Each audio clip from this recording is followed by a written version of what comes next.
का खुशी खाइबो के तोप दी दिन पे दिन ये लेवल कम होता जा रहा है। खाती है घर जियान ज्यादा कर दिए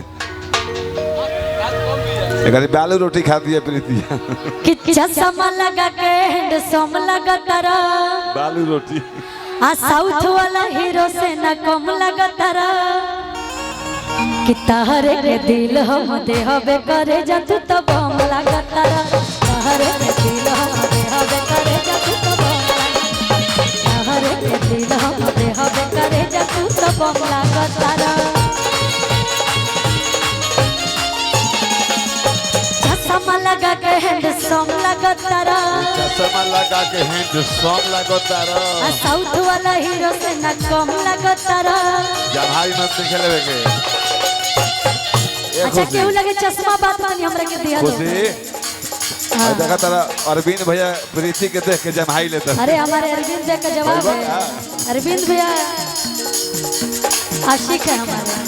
बात चश्मा हो लगा बता नहीं आई हम बिने के बाद वाह प्रीति वाह कितनी सुंदर दिख रही हो और चश्मा लगा के हैंडसम लगा तारा आ साउथ वाला हीरो से न कम लगा तारा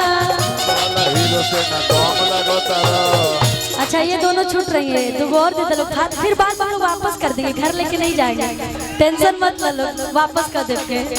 कि तहरे के दिल हम देहबे करे जा तू तो बम लगा तारा तहरे के दिल हम देहबे करे जा तहरे के दिल हम देहबे करे जा तू तो बम लगा तारा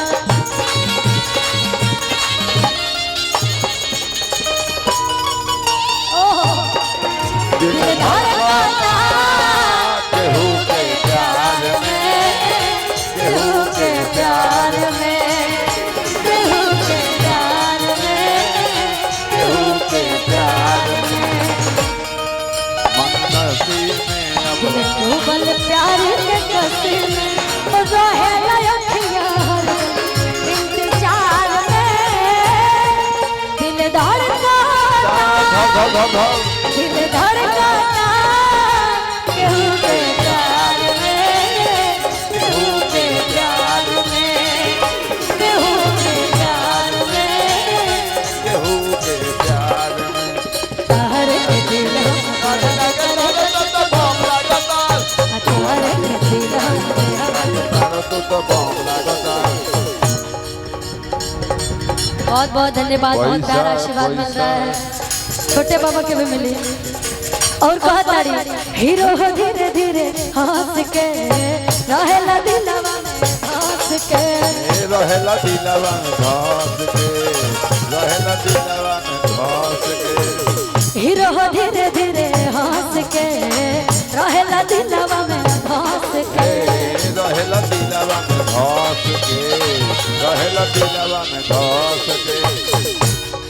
कि मुस्कान मारेला सीधे बान मारेला जान कही के करे जा हमर जान मारेला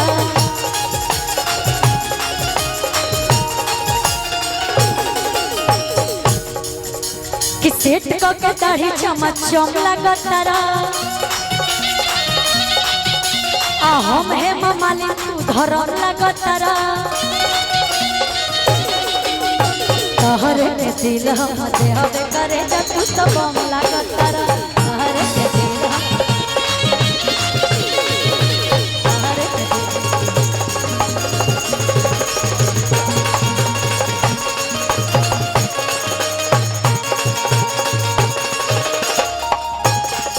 लगातार क्या बात है अच्छा मैं जितना लोग आए बने भले आज हम शादी के कार्यक्रम में आ साउथ वाला हीरो से न कम लगा तारा